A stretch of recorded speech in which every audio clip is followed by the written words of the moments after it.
பாட்டிய ஒவ்வொருத்தரும் அவங்க பேரை சொல்லி, அதுக்கப்புறம் அவங்க விலாசம், அதுக்கப்புறம் இந்த அவங்க போன் நம்பரு, அதுக்கப்புறம் இந்த கரெக்டாட்டு அவங்க வயசையும் சொல்லுங்க. என்ன தம்பி, பேரு இந்த போன் நம்பர் விலாசம் எல்லாத்தையும் கரெக்டா சொல்லி விடுவோம். இந்த வயசை கரெக்டா சொல்லணுமோ?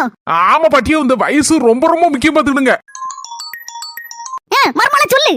கவர்மெண்ட்ல இருந்து ஒரு ஆளு தெருவா கணக்கெடுக்க வந்துட்டு இருக்காரு.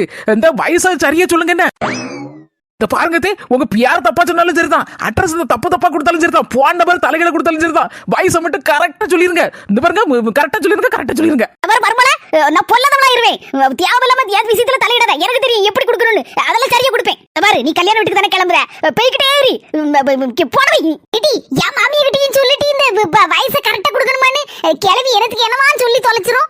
கிளம்பி போன வச்சுட்டு ஏன்னு போட்டு நம்ம சொல்ல கேட்கவா செய்யுது. தம்பி, என் பேரு செல்ல தாயி, வயசு 39.4.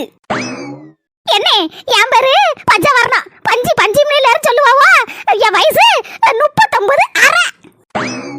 என் பேரு வெள்ளையம்மா, வயசு 39.4.